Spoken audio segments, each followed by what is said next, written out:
tension, don't let it die. I'm trying, pull back.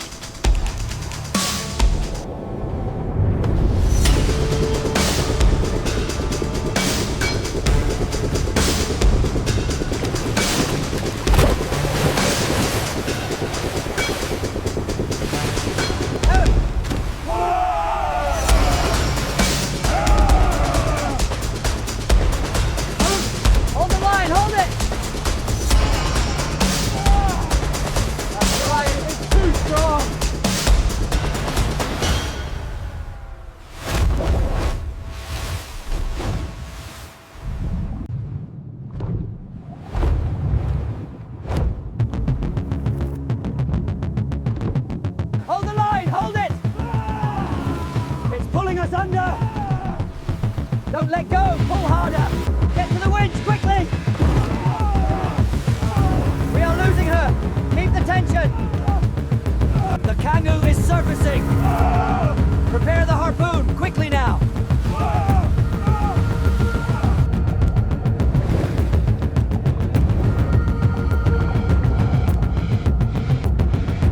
Watch the cable, watch the cable. He's pulling hard, hold the line. Get the winch moving now. Hold the line, hold it. More power on the winch. Get clear of the tail, lads. Heave.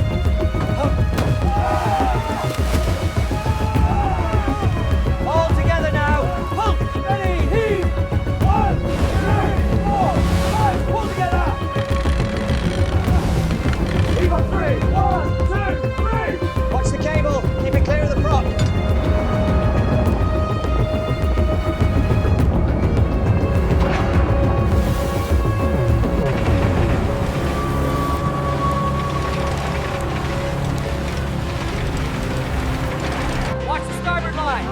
Easy now, hold it steady.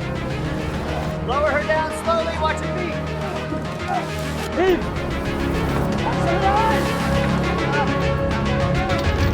Get the chain secured.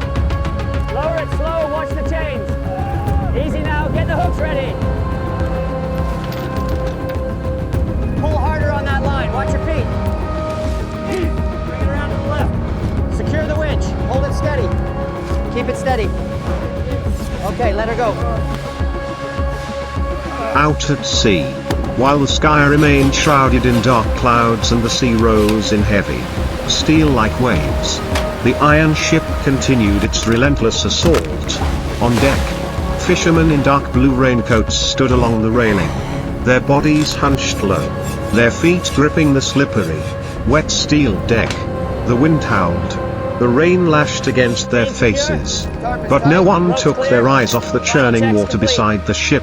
Below was a gigantic tuna, not just huge, but ferocious, a living, stubborn, and aggressive mass of muscle. It pulled taut the steel cables as if to tear the ship apart. Each thrashing turned the sea into a battlefield. White foam exploding, water crashing against the iron hull with a heavy,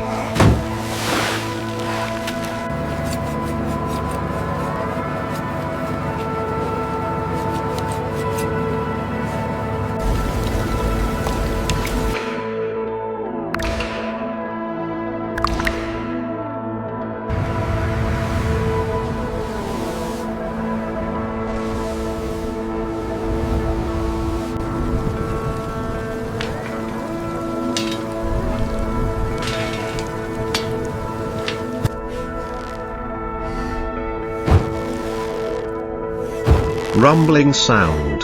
The rope hissed piercingly, vibrating violently as if about to snap. The ship tilted, then was pulled back, as if gripped by an invisible force from the depths. On deck, their breathing mingled with the sound of the wind.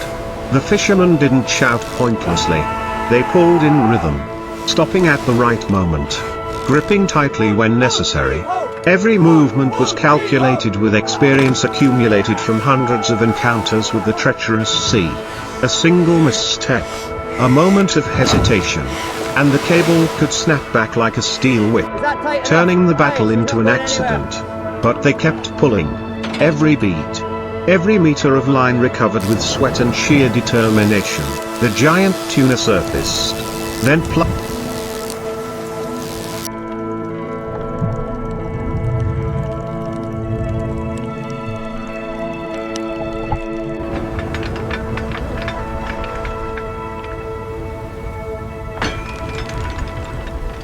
Pull harder on the left line. Watch the swing, steady now.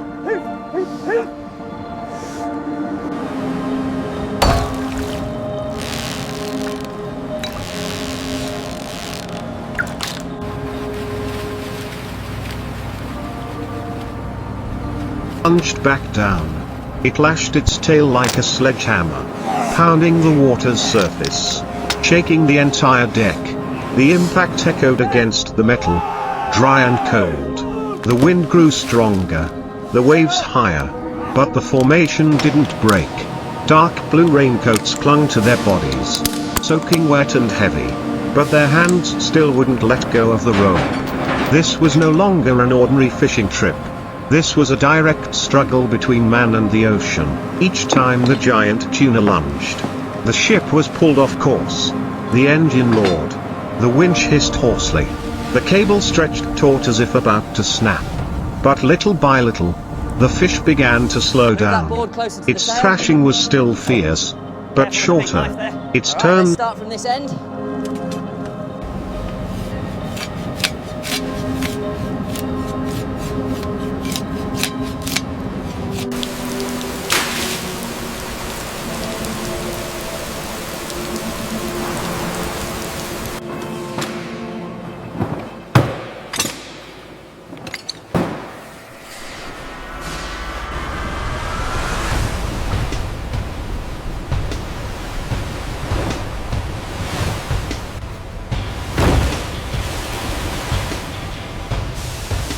Were still powerful, but their radius diminished.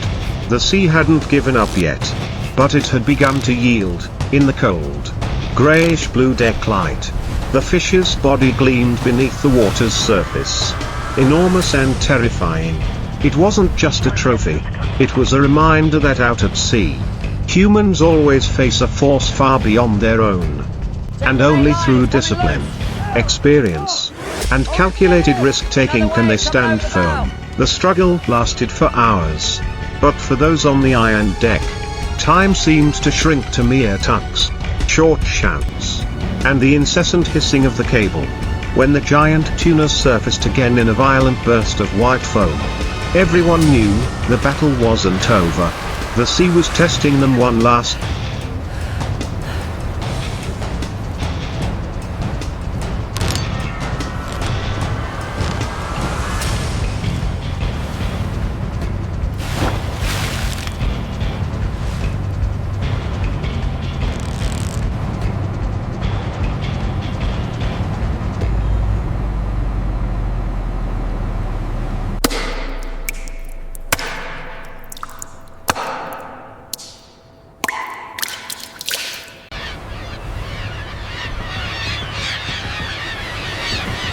time.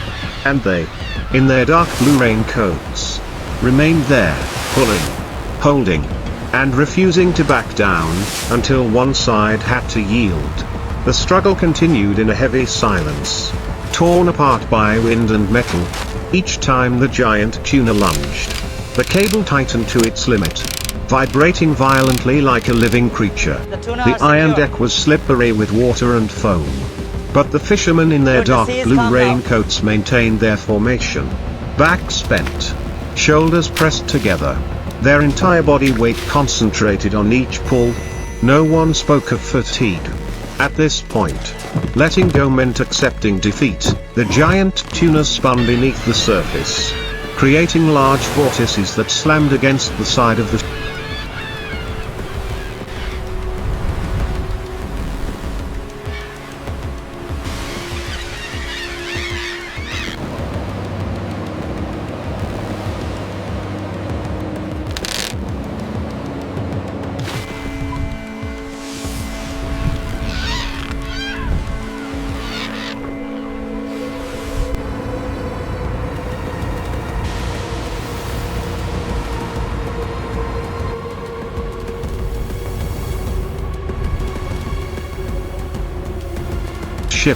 The vessel groaned, the metal vibrating slightly with each jerk, as if enduring alongside the men on deck. Each pull shortened, each lunge of the fish becoming more rapid, more violent, like a final reflex of survival instinct. The water boiled, white foam bursting, then being swallowed up again by the dark shadow of the deep sea. On deck, breathing became rapid. Their calloused hands tightened their grip on the ropes. Their dark blue raincoats, heavy with salt water, clung to their bodies. But no one stopped to adjust them. They exchanged quick, wordless glances. They understood this was a decisive moment. Either the fish would succumb, or the sea would regain its advantage. Then the giant tuna surfaced.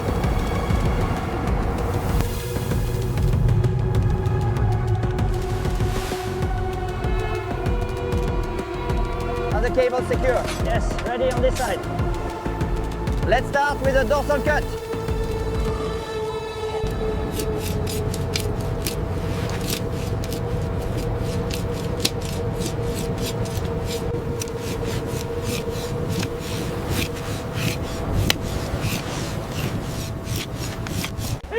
Pull it up now! Watch the line! Move it to the hatch!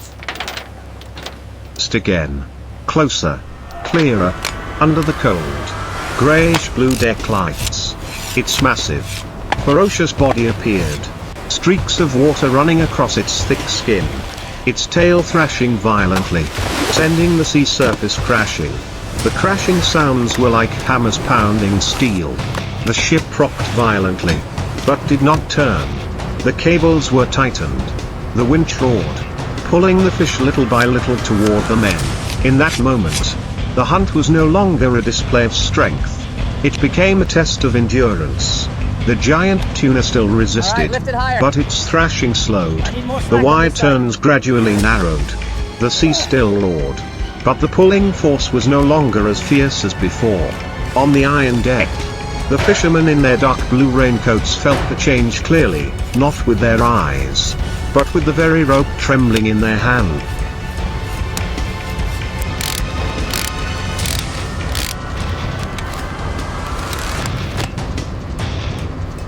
Kéo dây chặt vào. Xong rồi, thưa sếp. Còn con cuối.